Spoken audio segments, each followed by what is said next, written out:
जब श्री राम का जन्म त्रेता युग में हुआ था तो फिर वेदों में राम जी का वर्णन कैसे आता है? तो वहीं सतयुग में भी जो त्रेता युग से पहले हुआ था वहां पर भी कई सारे ऋषि राम के नाम का जाप करते हैं। आखिरकार ऐसे कैसे हो सकता है? क्योंकि तब तो राम जी का जन्म भी नहीं हुआ था। और यह भी माना जाता है कि शिव जी भी अपने ध्यान में राम का नाम की जाप करते हैं। राम जी का जन्म त्रेता युग में दशरथ के घर पर हुआ था। तो क्या वेदों में, सतयुग में और शिव जी के ध्यान में जो राम है वो कोई और राम है? आखिरकार क्या है राम के नाम का रहस्य? ऐसे कितने राम हुए हैं? इस वीडियो में आपको हम यह सब बताएंगे। जहां तुलसीदास जी कहते हैं कि मंगल भवन अमंगलहारी द्रभव सुदशरथ अजिर बिहारी। इस चौपाई में तुलसीदास जी स्पष्ट रूप से कह रहे हैं कि मैं उस राम की भक्ति में हूं जो कि दशरथ के पुत्र हैं। तो वहीं कबीर दास जी जिस राम की उपासना करते हैं वह राम दशरथ के पुत्र नहीं है। तो क्या तुलसीदास जी के राम में और कबीर दास जी के राम में कोई फर्क है? क्या ये दोनों किसी अलग अलग राम की पूजा कर रहे हैं? असल में राम शब्द का अर्थ होता है रमना, मतलब इस पूरे ब्रह्मांड के कण कण में जो विराजमान है, जो उसमें घुला मिला है। शाब्दिक अर्थ में वही राम है।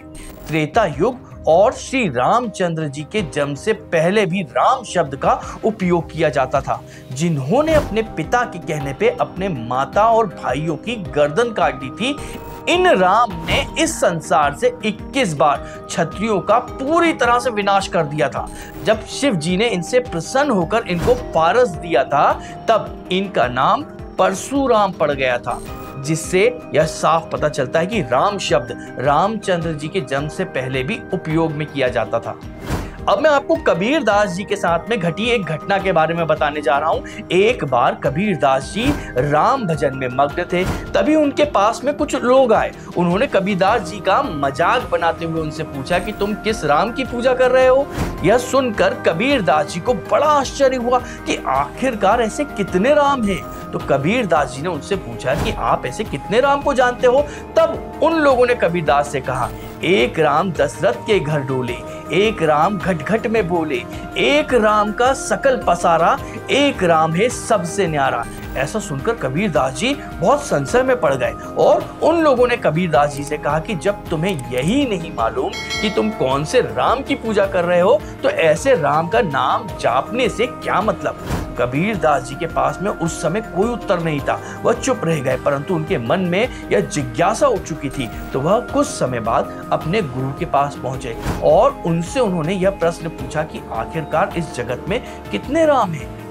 जब उनके गुरु ने कबीर दास जी से पूछा कि तुम्हारे मन में यह विचार क्यों आया, तो उन्होंने बताया कि कुछ लोग आकर मुझसे यह कह गए कि एक राम दशरथ के घर डोले, एक राम घट घट में बोले, एक राम का सकल पसारा और एक राम है सबसे न्यारा। तो बोलो कौन सा राम है तुम्हारा?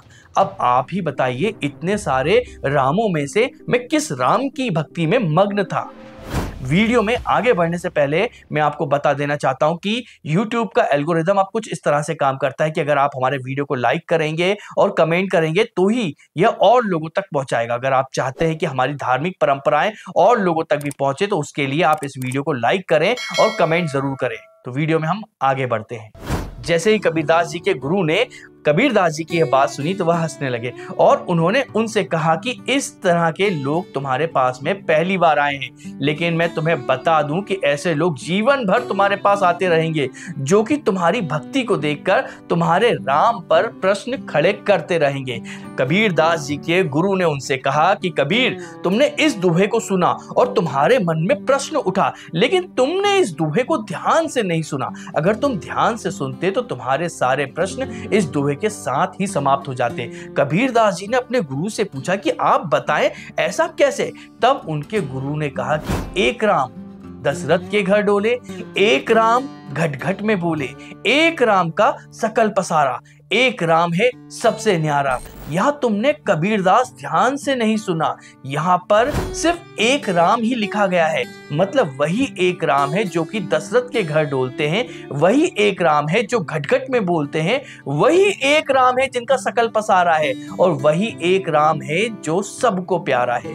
ऐसा सुनकर कबीरदास जी के सारे संचय दूर हो गए। वह समझ गए कि जो एक राम है जो कि साकार रूप में भी है और जिसने दशरथ जी के घर पे जन्म लिया, जगह जगह जिनके मंदिर बने हैं, वही राम है जो कि निराकार रूप में भी है, जो कि परम ईश्वर है, जो इस संसार के कण कण में बसा हुआ है, जिससे ही संसार की उत्पत्ति हुई है। जिसने ईश्वर को जिस रूप में देखा उसी रूप में उसकी उपासना करी। इसके बाद कबीरदास जी राम के निराकार रूप को स्वीकार करा और उन्हीं की भक्ति करी। परंतु अभी उन लोगों को जवाब देना बाकी था जो कबीरदास जी से प्रश्न करने आए थे।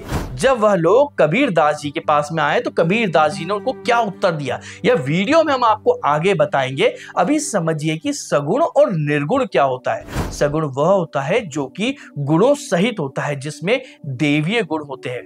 वह 5 तत्वों से ही मिलकर बना होता है, मतलब उसका भौतिक शरीर होता है। जब भक्त अत्यधिक परेशान हो जाते हैं, इस दुनिया में पाप बहुत ज्यादा बढ़ जाते हैं, तब ईश्वर इस धरती पर सगुण रूप अवतार लेते हैं। जब कोई विद्यार्थी किसी प्रश्न को हल करता है और वह बीच में अटक जाता है तो उसके शिक्षक या मार्गदर्शक या फिर उसके गुरु उसकी मदद करते हैं और वह फिर से उस प्रश्न को आगे हल करने लगता है। बिल्कुल वैसे ही जब इस संसार में पाप बहुत ज्यादा बढ़ जाता है, इस संसार का विकास रुक जाता है, तब श्री राम जी इस धरती पर अवतार लेते हैं, पापियों और राक्षसों का विनाश करते हैं, नए आदर्श की स्थापना करते हैं, जिससे संसार का विकास फिर से शुरू हो जाता है। आने वाले समय में भी जब भी इस धरती के विकास में कोई रुकावट आएगा तो भगवान राम फिर से किसी दूसरे नाम से, किसी दूसरे रूप में अवतार लेंगे और एक उत्प्रेरक मतलब कैटलिस्ट की तरह काम करेंगे और फिर संसार को आगे बढ़ाएंगे। कहते हैं कि राम से बड़ा राम का नाम। जब श्री राम जी ने हनुमान जी को मृत्यु दंड दिया था और उन पे अपने बाण छोड़े थे, तब हनुमान जी उनके सामने हाथ जोड़कर राम जी का नाम लेते हुए खड़े हो गए थे। राम नाम में इतना बल है कि स्वयं राम जी के बाण भी हनुमान जी को नहीं छू पा रहे थे। ऐसे में मीरा जी जो कि कृष्ण की बहुत बड़ी भक्त है, परंतु उन्होंने भी अपने भजन में लिखा है कि पायो जी मैंने राम रतन धन पायो। जबकि वह तो कृष्ण भक्त थी, वह लिख सकती थी कि पायो जी मैंने कृष्ण रत्न धन पायो, परंतु वह भी राम की महिमा को समझ चुकी थी। शिव जी भी कैलाश पर्वत पर बैठकर आंखें मूंद कर राम नाम का ही जाप करते हैं। राम नाम का रहस्य इतना गहरा है कि पार्वती जी भी यह नहीं समझ पाई और उन्होंने शिव जी से पूछा, तब शिव जी ने पार्वती जी को राम नाम की महिमा बताई। अब चलते हैं हम कबीरदास जी की कहानी पर। कबीरदास जी अपने गुरु से मिलने के बाद में वापस आश्रम पहुंचे और वहां पर राम धुन में मग्न हो गए। तो वही लोग फिर से कबीरदास जी के आश्रम में पहुंचते हैं। कबीरदास जी को राम नाम जप करते हुए देखकर उन्हें बड़ा आश्चर्य होता है। वो सोचते हैं कि कबीरदास जी को अभी भी बुद्धि नहीं आई। वह कबीरदास जी से पूछते हैं कि क्या हुआ, तुम अभी भी राम नाम का जाप कर रहे हो? तुम कौन से राम का नाम जाप कर रहे हो? मैं जरूर बताऊंगा कि कौन से राम का नाम जप कर रहा हूं, परंतु पहले तुम लोग मेरे एक प्रश्न का उत्तर दो। उन लोगों ने बोला कि ठीक है पूछो। तब कबीरदास जी ने उनसे पूछा, एक बाप तेरी दादी का छोरा, एक बाप तेरी बुआ का भाई, एक बाप पति तेरी माँ का और एक बाप तेरी नानी का जमाई, तेरे कितने बाप है मेरे भाई? ऐसा सुनकर उन लोगों को कबीरदास जी पर बहुत गुस्सा आया और उन्होंने कहा कि तुमने जितने भी लोगों के बारे में बताया है वह सब एक ही हैं और वह हमारे पिता हैं। तब कबीरदास जी ने मुस्कुराते हुए उनसे बोला कि जिस तरह से एक ही व्यक्ति के अलग अलग रिश्ते हो सकते हैं, अलग अलग रूप हो सकते हैं, लेकिन वह होता एक ही है, वैसे ही राम जी को जिस रूप में देखा जाता है वह उसी रूप में दिखाई देते हैं, परंतु वो होते एक ही हैं।